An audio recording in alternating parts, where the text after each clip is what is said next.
Hello दोस्तों, महाराष्ट्र और के यूट्यूब चैनल पर आप सभी का स्वागत है। आपको पता ही है कि हम आईपीसी के ऊपर वीडियो बना रहे हैं। इससे पहले हमने चैप्टर 1 और चैप्टर 2 पर वीडियो बनाई है। अगर आपने वो वीडियो नहीं देखी तो आप पहले उसे ज़रूर देखिएगा। तो इस वीडियो में हम आईपीसी के चैप्टर 3 को समझने की कोशिश करेंगे। तो आईपीसी का चैप्टर 3 पनिशमेंट से डील करता है। तो इसमें सेक्शन 53 से लेकर सेक्शन 75 तक आते हैं। तो दोस्तों शुरू करते हैं आईपीसी का सेक्शन 53। सेक्शन 53 में पनिशमेंट के बारे में बताया गया है। मतलब अगर कोई अफेंडर ऑफेंस करता है तो उसे किस तरह की पनिशमेंट दी जा सकती है।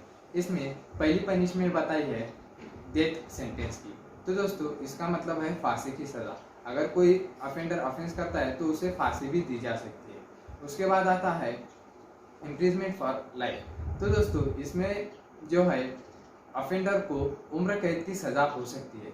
उसके बाद जो है तीसरी पनिशमेंट जो रद्द की गई है। उसके बाद आती है चौथी पनिशमेंट। इसमें इम्प्रिजमेंट के बारे में बताया गया है। तो दोस्तों इम्प्रिजमेंट दो तरह की होती है, एक रिग्रेस इम्प्रिजमेंट और दूसरी होती है सिंपल इम्प्रिजमेंट। रिग्रेस इम्प्रिजमेंट में कैदी को काम करना पड़ता है, उसको सख्त मजदूरी की सज़ा दी जाती है। और जो दूसरा होता है सिंपल, उसमें कैदी को कोई काम नहीं करना पड़ता, वो सिर्फ अपनी सज़ा काटता है। इसके बाद आती है पांचवी जो प्रॉपर्टी से रिलेटेड है। मतलब अगर कोई अमाउंट की रिकवरी करना हो तो जो ऑफेंडर है उसकी प्रॉपर्टी बेचकर उसको रिकवर किया जा सकता है। और आखिर में आता है फाइन।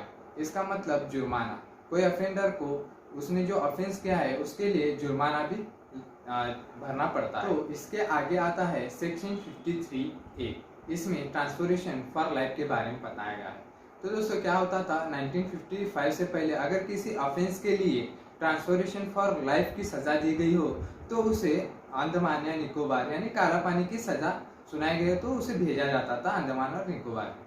अब वो रद्द किया गया है। तो उसके बदले में सेक्शन 53 में कुछ सबसेक्शन दिए गए। उसमें सबसेक्शन 1 यह कहता है कि ट्रांसफरेशन फॉर लाइफ का मतलब होगा कि इम्प्रिजमेंट फॉर लाइफ। अभी अगर किसी ऑफेंस के लिए ट्रांसफरेशन फॉर लाइफ की सज़ा दी गई है तो उसका मतलब होगा इम्प्रिजमेंट फॉर लाइफ, उसे अंडमान या निकोबार नहीं भेजा जाएगा। सबसेक्शन 2 यह कहता है कि मतलब पहले क्या होता था कि किसी को ट्रांसफरेशन फॉर लाइफ की सज़ा दी गई तो उसमें रिग्रेस इम्प्रिजमेंट होती थी, मतलब उसको सख्त मजदूरी करनी पड़ती थी, काम करनी पड़ती थी, तो उसको हटाया गया है। और तीसरा सबसेक्शन जो है वो टर्म से रिलेट करता है, यानी कि पहले 5 साल 7 साल इस तरह की ट्रांसफरेशन फॉर लाइफ की सज़ा दी जाती थी, अब वो रद्द किया गया है। इसके बाद जो है सबसेक्शन 4 ये कहता है कि किसी भी कानून में वो आईपीसी हो सीआरपीसी हो, अगर ट्रांसफरेशन फॉर लाइफ की सज़ा दी गई है तो उसका मतलब इम्प्रिजमेंट फॉर लाइफ होगा। Section 54 of IPC commutation of death.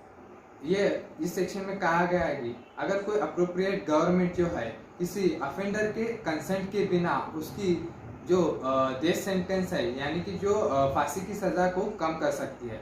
इसका मतलब अगर किसी अफेंडर को फांसी की सज़ा दी गई है तो जो अप्रोप्रिएट गवर्नमेंट है उसकी फांसी की सज़ा को कम कर सकती है, उसको इम्प्रिजमेंट फॉर लाइफ यानी उम्र कैद की सज़ा या उससे कोई कम सज़ा दे सकती है, जो इस कानून में प्रोवाइड किया गया है। तो इसके आगे आता है सेक्शन 55। इसमें भी वही कहा गया है कि commutation of imprisonment for life, वहाँ पे डेथ था और यहाँ उम्र कैद है। इसका मतलब है कि अप्रोप्रिएट गवर्नमेंट जो है बिना ऑफेंडर की कंसेंट से उसकी उम्र कैद की सज़ा को कम कर सकती है। तो इसके आगे हम देखते हैं कि सेक्शन 55A हमें अप्रोप्रिएट गवर्नमेंट की डेफिनेशन बताती है। इसमें कहा गया है कि जो लाइफ इम्प्रिजमेंट हो या डेथ सेंटेंस हो, इसमें जो पावर एग्जीक्यूट होता है अगर वो यूनियन की हो तो उसको सेंट्रल गवर्नमेंट होगा। और जो दूसरा बताया गया है कि डेथ सेंटेंस हो या इम्प्रिजमेंट फॉर लाइफ हो, इसमें जो एग्जीक्यूटिव पावर है अगर वो स्टेट की होगी तो वहाँ स्टेट गवर्नमेंट होगा। इसके आगे आता है सेक्शन 56 जो रिपील किया गया है। तो हम आगे देखेंगे section 57 fraction of term of imprisonment. इसमें बताया गया है कि अगर किसी ऑफेंडर को लाइफ इम्प्रिजमेंट यानी इम्प्रिजमेंट फॉर लाइफ की सज़ा दी गई है तो जनरल रूल यह है कि वह सज़ा 20 साल की होगी। लेकिन हाल ही में कुछ ऐसे कानून आए हैं कि जिसमें 20 साल से ज़्यादा भी यानी टिल डेथ तक सज़ा दी जाती है। तो इसके आगे आता है सेक्शन 60, सेंटेंस में बी होली और पार्टली रिगारियस और सिंपल। तो इसका मतलब है जो भी कोर्ट किसी ऑफेंडर को सज़ा सुनाती है तो उसमें यह बताना ज़रूरी है कि वह सज़ा रिग्रेस हो है या सिंपल है। कुछ ऑफेंस ऐसे होते हैं जिसमें सज़ा पार्टली रिग्रेस दी जा सकती है या पार्टली सिंपल दी जा सकती है, या थोड़े समय के लिए रिग्रेस हो सकती है या थोड़े समय के लिए सिंपल सज़ा हो सकती है। तो कोर्ट को ये बताना ज़रूरी है। तो इसके आगे है सेक्शन 61 और सेक्शन 62, ये दोनों ही रिपील किए गए हैं यानी इनको रद्द किया गया है। इसके आगे है सेक्शन 63, अमाउंट ऑफ फाइन। इसका मतलब है अगर किसी ऑफेंस के लिए फाइन की प्रोविजन दी गई है लेकिन उसमें बताया नहीं गया है कि फाइन कितना होगा, तो इस मोमेंट पर कोर्ट डिसाइड कर सकती है कि उस ऑफेंस के लिए कितना फाइन लेना होगा। लेकिन ऐसे करते वक्त वो एक्सेसिव होना नहीं चाहिए, यानी वो कोर्ट के जुरिडिक्शन के बाहर नहीं होना चाहिए। इसे उदाहरण के तौर पर समझते हैं कि किसी कोर्ट को 500 रुपये तक का जुर्माना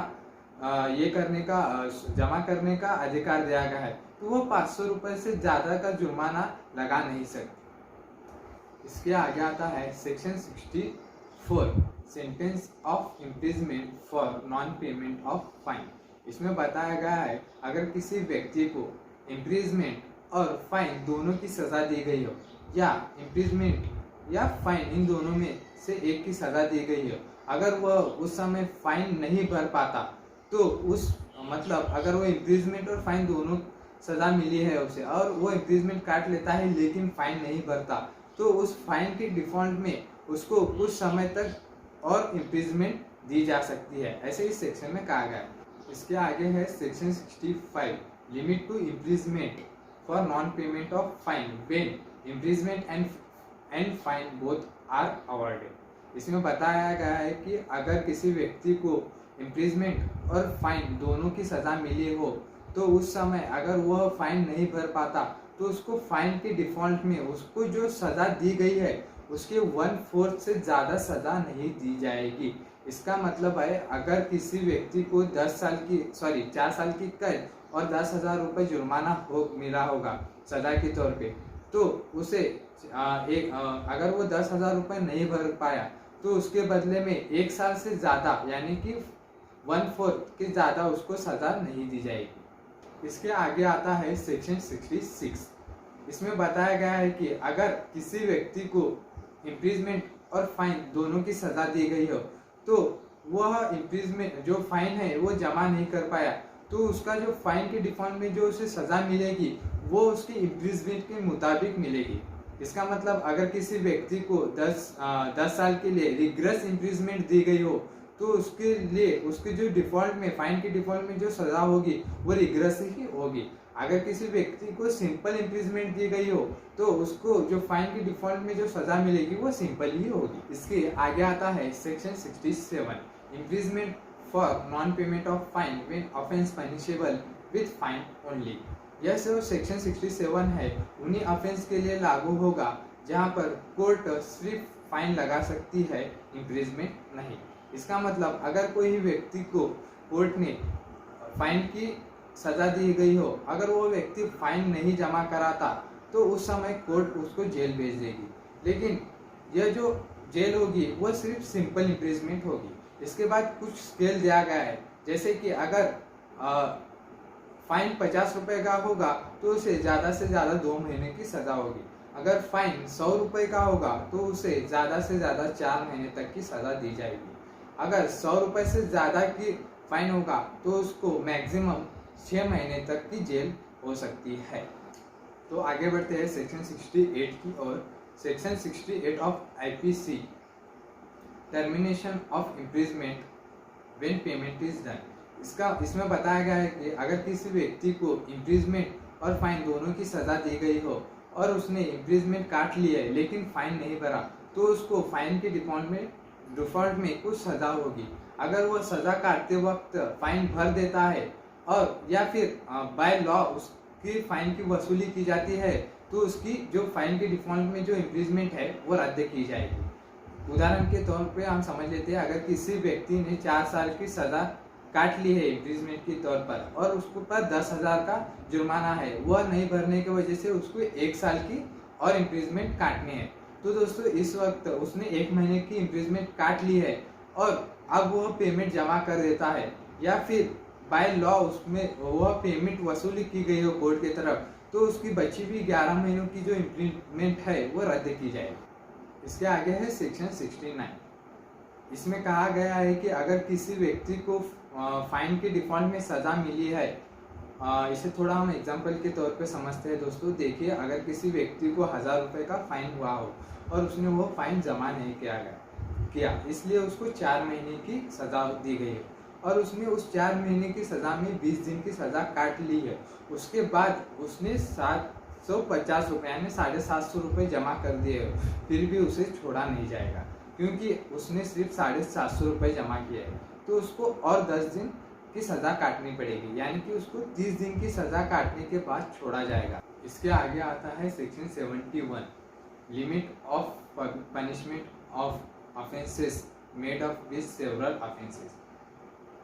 तो इसमें कहा गया है कि अगर कोई ऑफेंस ऐसा हो जो पार्ट में किया जाता हो और उनमें से कोई पार्ट खुद में ही एक ऑफेंस हो, तो जितनी सज़ा उन ऑफेंस में से किसी एक के लिए होगी उससे ज़्यादा सज़ा नहीं दी जाएगी। इसे उदाहरण के तौर पर समझते हैं। अगर किसी आदमी ने किसी और आदमी पर 4 बार चाकू मारा हो तो उस पर 307 धारा लगेगी, मतलब अटेम्प्ट टू मर्डर ये धारा लगेगी। तो दोस्तों उसने 4 बार चाकू मारा है तो उस पर 4 बार अटेम्प्ट टू मर्डर लगेगा, मतलब 307 4 बार लगेगा। लेकिन ऐसा होने के बावजूद भी उसको सिर्फ एक ही बार अटेम्प्ट टू मर्डर की सजा दी जाएगी। इसके साथ इस सेक्शन में और कहा गया है कि अगर कोई ऑफेंस की जो डेफिनेशन है 2 या 2 से ज़्यादा लॉ में बताया गया है, तो उस समय जिस कोर्ट में वह मुकदमा लड़ा जा रहा है तो वह कोर्ट यह डिसाइड करेगा, यानी वह कोर्ट उन जो 2 अलग अलग कानून में जो ऑफेंस की डेफिनेशन दी है और उसमें जो सज़ा का प्रावधान है उससे ज़्यादा की सज़ा उसको नहीं दी जाएगी। इसके आगे आता है section 72, punishment of a person guilty of several offences. The judgment stated that it is a guilty doubtful which. तो इसमें बताया गया है कि कोर्ट जब जजमेंट दे और उसमें यह लिखा गया हो कि ये जो दोषी है वो कई ऑफेंसेस में से किसी एक के लिए दोषी है लेकिन यह डाउटफुल है, तो ऐसे समय उस अपराध के लिए सबसे कम सज़ा दी जाएगी जो ये कोड में बताया गया हो। लेकिन शर्त यह है कि उन सभी ऑफेंसेस की जो सज़ा है वो समान होनी नहीं चाहिए। उसके आगे आता है सेक्शन 73, सॉलिटरी कन्फाइनमेंट। तो दोस्तों पहले हम सॉलिटरी कन्फाइनमेंट होता क्या है वो देखेंगे। तो किसी कैदी को किसी अलग सेल में अकेला डाल देना, मतलब उसका बाहर की दुनिया से पूरा ही संबंध तोड़ देना, उसे कहते हैं सॉलिटरी कन्फाइनमेंट, जो एक सेल में अकेला ही हो। तो इस सेक्शन में बताया गया है कि सॉलिटरी कन्फाइनमेंट कब दिया जाएगा और कितने समय के लिए दिया जाएगा। तो यहाँ कहा है कि सॉलिटरी कन्फाइनमेंट उन्हीं अपराधों के लिए दिया जाएगा जिसमें कोर्ट को यह पावर है कि वो रिग्रेस इम्प्रिजमेंट दे सके, यानी कि सख्त मजदूरी की सज़ा दे सके। उन अपराधों के लिए ही सॉलिटरी कन्फाइनमेंट दिया जाएगा और इसमें ज़्यादा से ज़्यादा सिर्फ 3 महीने के लिए ही सॉलिटरी कन्फाइनमेंट दिया जा सकता है। इसमें एक स्केल बताया गया है, अगर सज़ा 6 महीने की दी गई हो तो उसमें सिर्फ 1 महीना सॉलिटरी कन्फाइनमेंट होगा। उसी तरह अगर सज़ा 6 महीने से 1 साल के बीच में हो तो उसमें वह 2 महीने के लिए ही सॉलिटरी कन्फाइनमेंट दिया जा सकता है उस अपराधी को।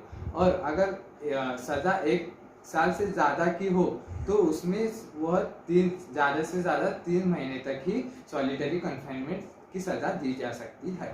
तो इसके बाद आता है सेक्शन 74। तो इसमें बताया गया है कि जो सॉलिटरी कन्फाइनमेंट है वो कैसे दिया जाएगा। तो दोस्तों अगर किसी को 3 महीने की सज़ा दी है टोटल, उसमें से सिर्फ 1 महीने के लिए सॉलिटरी कन्फाइनमेंट की सज़ा दी जा सकती है, लेकिन वह 1 महीने की सज़ा एक ही दम नहीं दी जाएगी, मतलब वो टुकड़ों टुकड़ों में दिया जाएगा। अगर किसी को सॉलिटरी कन्फाइनमेंट की सज़ा देना है तो वो 14 दिन से ज़्यादा की सज़ा नहीं होगी, मतलब एक बार में सिर्फ 14 दिन ही सॉलिटरी कन्फाइनमेंट में रखा जा सकता है। तो अगर ये प्रोविज़न है, और इसके अलावा और एक प्रोविज़न है कि 2 सॉलिटरी कन्फाइनमेंट की जो पीरियड है उसके बीच में इंटरवल होगा, मतलब अगर किसी व्यक्ति को 14 दिन के लिए कंसाइनमेंट में रखा है और उसके बाद तुरंत ही वो खत्म होने के बाद तुरंत ही अगले 14 दिन के लिए सॉलिटरी कंसाइनमेंट में डाल दिया जाएगा, ऐसा नहीं होगा। तो जो एक सॉलिटरी कंसाइनमेंट और दूसरे सॉलिटरी कंसाइनमेंट के लिए थोड़ा सा इंटरवल होना चाहिए। वो इंटरवल कितना होगा, जितना ही सॉलिटरी कन्फाइनमेंट का पीरियड होगा उतना ही वह इंटरवल का पीरियड होगा। मतलब अगर किसी व्यक्ति को 10 दिन के लिए सॉलिटरी कंसाइनमेंट में रखा गया है तो उसके बाद हमें 10 दिन का इंटरवल देना होगा, उसके बाद ही उसे फिर से सॉलिटरी कंसाइनमेंट में रखा जाएगा।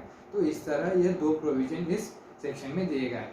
तो दोस्तों हमने आज पूरा चैप्टर 3 को समझने की कोशिश की है। आई होप आप सभी को यह वीडियो अच्छा लगा होगा। तो आप इस वीडियो को ज़्यादा से ज़्यादा शेयर करें, लाइक करें और हमारे चैनल को सब्सक्राइब करें, ताकि आपको जो अगली वीडियो बनाएंगे उसकी नोटिफिकेशन वगैरह आपको आती रहे।